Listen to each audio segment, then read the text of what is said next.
I'm Cathy from Cathy's Chuckle Club. It's Fabulous Fun Friday again. On this week's episode, we take a tour of the Holland Marsh.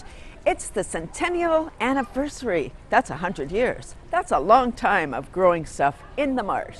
Let's see what we find out on our tour. Come on, let's go. Let's board the bus. Yoop! La la la la la la. Getting on the bus. The Holland Marsh, located just south of Bradford, contains 7,000 acres of Ontario's richest farmland. To avoid both flooding and drought, the water levels in the marsh are at optimum levels with the help of a pumping station. The main pumping station is the Art Jantz pumping station.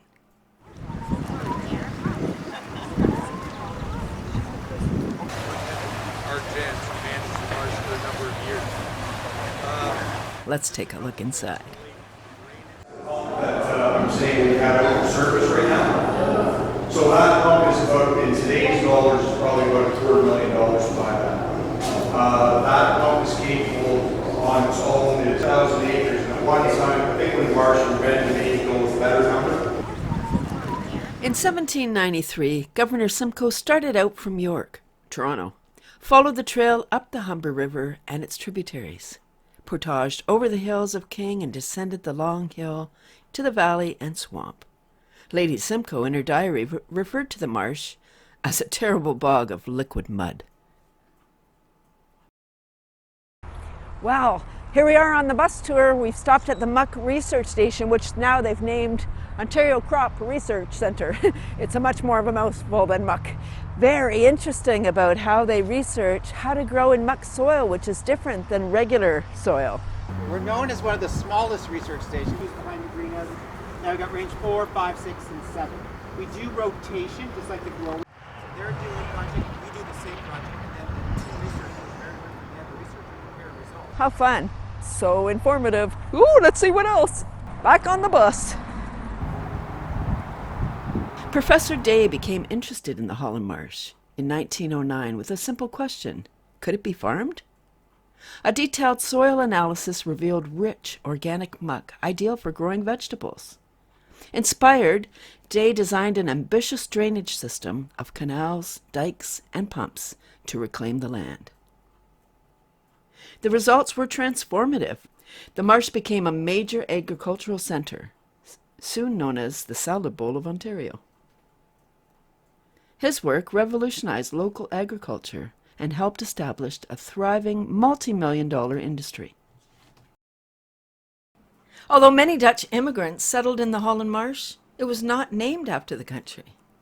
The marsh was named after the Surveyor General of Canada, Major Samuel Holland, who incidentally was born in the Netherlands. Most of the Dutch settled around the small hamlet called Ansnorveld. The hamlet was named after John Snor's wife, Anne. Snor was a pioneering founder of the area from Netherlands. Veld is Dutch for field, so the name can be translated as Anne Snor's Field. Fun. To this day, you can see the cute little gable houses that were built for the Dutch immigrants.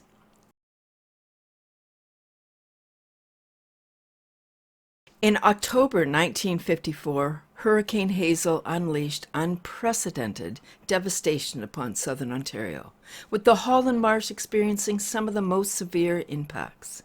The storm's torrential rain caused the dikes to fail, leading to widespread flooding across the marshland. Within 6 hours, the whole area was flooded. Water levels range from a couple of feet in some areas to as high as 11 feet in others. In one astonishing case, an entire house was carried across the marsh with the family still inside, finally settling beside Highway 400. The destruction was swift and overwhelming. Hundreds of homes were damaged or destroyed, and thousands of people were displaced. For the farming community, the loss was deeply felt, with significant harvests of onions, carrots, celery, and other vegetables being wiped out just as they were being stored or prepared for market.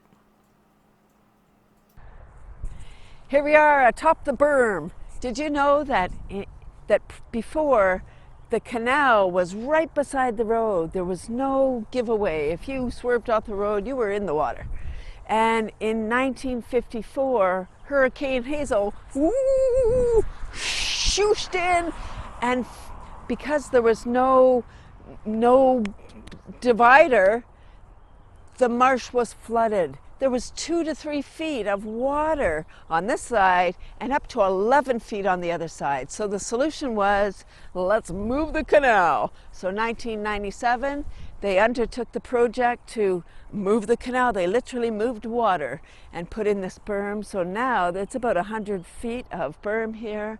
And wow, and wherever you see the willow trees along the canal, they actually, for stability, buried old cars, old wrecks, and then planted the trees so they would have something to hold on to.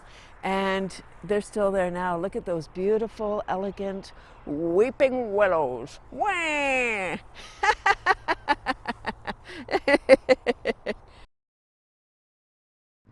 Whew. Did you know that the Holland Marsh is a very popular fishing destination? People come from out of town and they must catch stuff because every weekend the marsh is lined, the canal is lined with fishers. So let's do a fishing exercise. Let's put some bait on our hook. Not the W. Let's put a piece of popcorn. Yes, that doesn't seem like it's going to hurt anybody. Okay, dunk. All right, here we go. My popcorn is on the hook. Here we go. I guess we're doing fly fishing. Ooh! Oh, okay. You got to be quiet to fish. I guess I wouldn't be a very good fisher. Well, nothing that time. Oh, well, that's okay. Anyway, it's a very popular spot. That's another episode of Fun Fat Friday, folks. I hope you enjoyed our little tour around the Holland Marsh. I hope you learned a thing or two. I did. Wow. This has been a part of our life for over 30 years, and it's a beautiful little gem. It's the salad and soup bowl of Ontario. Ha! Ha ha ha! See you next week. Ooh, I got one. Yup.